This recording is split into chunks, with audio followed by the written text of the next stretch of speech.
ആദ്യം ജോലി ചെയ്ത് തീർക്കാൻ നോക്ക്. ഇവിടെ ജോയിൻ ചെയ്തതല്ലേ ഉള്ളൂ. ആദ്യമൊക്കെ കുറച്ച് ലേറ്റ് ആവും. ജോലി പഠിക്കണ്ടേ? പിന്നൊരു കാര്യം, രാജു പഴയ ഭർത്താവാണെന്നുള്ള ചിന്തയൊന്നും വെറുതെ മനസ്സിൽ കൊണ്ട് നടക്കണ്ട. എന്തു തിരക്ക്? ഒരു തിരക്കില്ലെന്ന് എനിക്കറിയാം. കോടീശ്വരനായ ഒരു മനുഷ്യന്റെ അവസ്ഥയെ പൊരു വെയിലത്ത് നടക്കുന്നു, ചോദിച്ച വ്യായാമത്തിന് നടക്കുന്നു എന്ന് പറയുന്നു. അതും ഈ പൊരു വെയിലത്ത്. നഷ്ടപ്പെട്ട പ്രോപ്പർട്ടി എല്ലാം തിരികെ പിടിക്കണം. അച്ഛനെ ഈ അവസ്ഥയിൽ എനിക്ക് കാണാൻ വയ്യ. അച്ഛൻ്റെ മനസ്സ് നീറിപ്പോകുകയാണെന്ന് എനിക്കറിയാം. പക്ഷെ ഒന്നും പുറത്ത് കാട്ടാതെ കൊണ്ട് നടക്കുക പാവം. അച്ഛനെ പഴയ അവസ്ഥയിലേക്ക് കൊണ്ടുവരണം.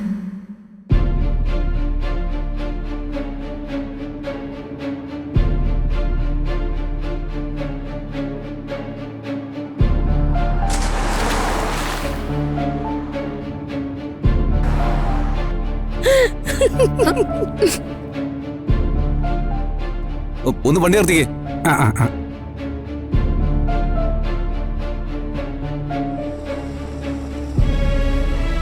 തനിക്കൊന്ന് അല്പം ശ്രദ്ധിച്ചുവിടോ.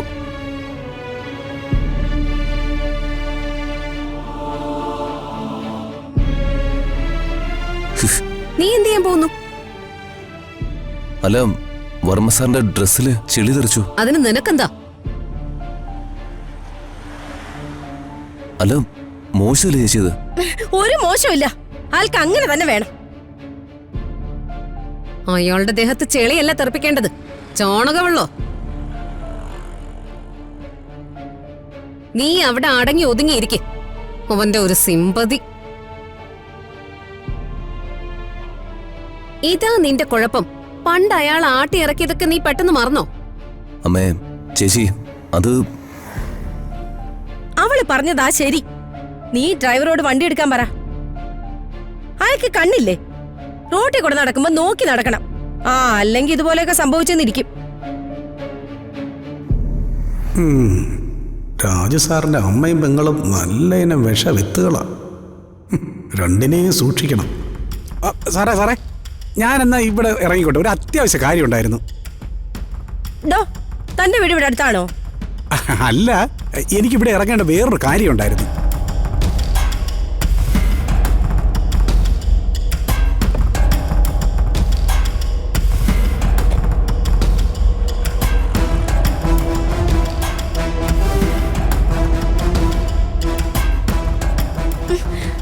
വണ്ടി എടുക്കണോ? അമ്മേ,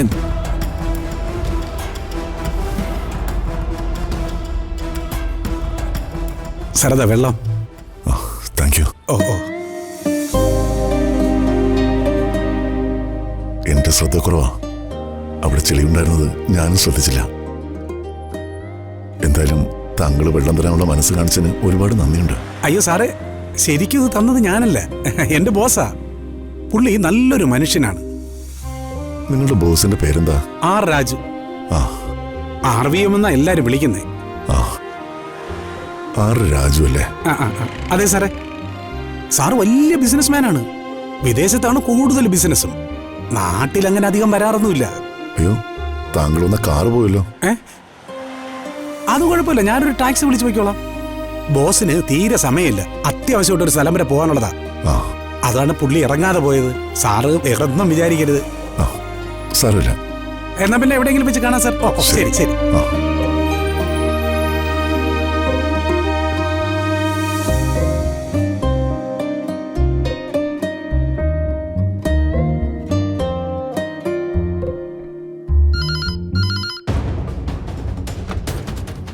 ഹലോ.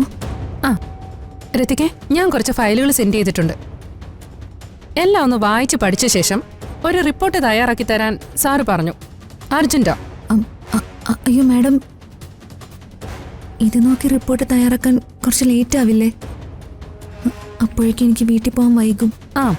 ഇവിടുത്തെ ഡ്യൂട്ടി ടൈം തീരുന്നത് 5:30. തനിക്ക് അത്രയും സമയം കിട്ടും. മാഡം, അതിനുള്ളിൽ എന്തായാലും ഇത് നോക്കി തീരില്ല. ഇപ്പൊ തന്നെ സമയം 4:30 കഴിഞ്ഞു. എന്തായാലും ഞാൻ മാക്സിമം ശ്രമിക്കാം. ഞാനൊന്ന് വീട്ടിൽ ഫോൺ ചെയ്ത് പറയട്ടെ. ചിലപ്പോൾ ലേറ്റ് ആവുമെന്ന്. അല്ലെങ്കിൽ അച്ഛൻ ടെൻഷനാവും. ഈ ഓഫീസിൽ ഡ്യൂട്ടി ടൈമിൽ ഫോൺ ഉപയോഗിക്കാൻ പാടില്ല. അത് സ്ട്രിക്റ്റാ. ആദ്യം ജോലി ചെയ്ത് തീർക്കാൻ നോക്ക്. ഇവിടെ ജോയിൻ ചെയ്തതല്ലേ ഉള്ളൂ. ആദ്യമൊക്കെ കുറച്ച് ലേറ്റ് ആവും. ജോലി പഠിക്കണ്ടേ? പിന്നൊരു കാര്യം, രാജു പഴയ ഭർത്താവാണെന്നുള്ള ചിന്തയൊന്നും വെറുതെ മനസ്സിൽ കൊണ്ട് നടക്കണ്ട. കാരണം എന്റെ അച്ഛന് രാജുവിനെ കൊണ്ട് എന്നെ വിവാഹം കഴിപ്പിക്കാൻ ഒരു പ്ലാനുണ്ട്. പിന്നെ എനിക്കും രാജുവിന് വലിയ ഇഷ്ടമാണ്. അതിനിടയിൽ പഴയതെങ്ങാനും മനസ്സിൽ വെച്ച് സ്വർഗത്തിലെ കട്ടുറുമ്പാകാൻ വന്നാ തനിക്ക് റിസൈൻ ലെറ്റർ തരുന്നത് ഈ റോഷ്നിയായിരിക്കും. ഓർമ്മ വെച്ചോ.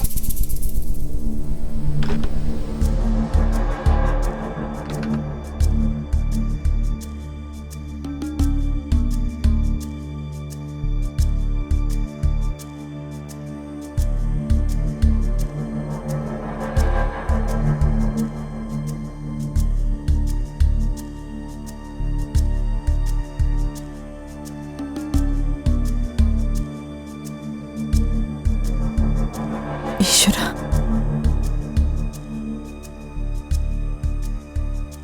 നീ ആരെയാ അമ്മനെ കാത്തിക്കുന്നേ?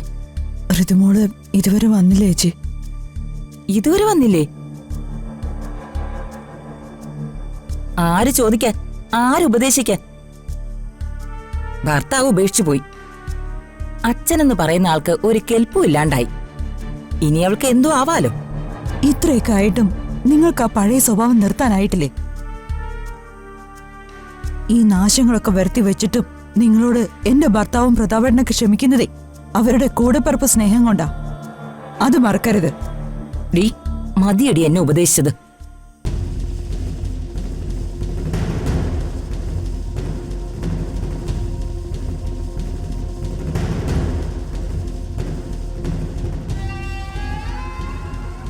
അയ്യോ, ഇതെന്തു പറ്റി പ്രതാപേട്ട? എടാ, ഇത് എന്തു പറ്റിയതാ? ആരോ കാർ ഓടിച്ചു പോയപ്പോ ചെളി തെറിച്ചതാ ചേച്ചി. ഏതവനാടാ നിന്റെ മേത്ത് ചെളി തെറിപ്പിച്ചേ? അതെനിക്കൊന്ന് അറിയണമല്ലോ. മനഃപൂർവ്വം അല്ലല്ലോ ചേച്ചി, അയാൾക്ക് പറ്റിയൊരു അബദ്ധമല്ലേ. ഏട്ടാ, ഞാൻ വേറെ ഷർട്ട് എടുത്തിട്ട് വരാം. വേണ്ട. എത്രയോ നന്മകള് മനുഷ്യർക്ക് വേണ്ടി ചെയ്തൊരു മന്ത്രിയാ നീ. കേരളം മുഴുവൻ അറിയപ്പെടുന്നൊരു വ്യക്തി. ആ മഹത് വ്യക്തിയുടെ ഷർട്ടിലാ ചെളി തെറിപ്പിച്ചിരിക്കുന്നെ. ഇങ്ങനെയുണ്ടോ നന്ദി കേട്ടോ മനുഷ്യര്? ഞാൻ പറഞ്ഞല്ലോ ചേച്ചി, അയാൾക്ക് പറ്റിയൊരു അബദ്ധമാണെന്ന്.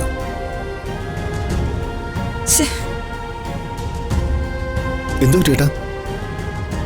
ഒന്നും പറ്റിയില്ല ശേര. കാർ ഓട്ടിച്ചവരുടെ അശ്രദ്ധ കൊണ്ട് എന്റെ ദേഹത്ത് അല്പം ചെളി തെറിച്ചു, അത്രേ ഉള്ളൂ. ആ, മോളെവിടെ? എന്താ? മോള് ഇതുവരെ വന്നിട്ടില്ല പ്രതാപേട്ട. വന്നിട്ടില്ലെന്നോ? നേരെ സന്ധ്യ കഴിഞ്ഞല്ലോ. സാധാരണ ഓഫീസ് ടൈം 5 മണി വരെ അല്ലേ?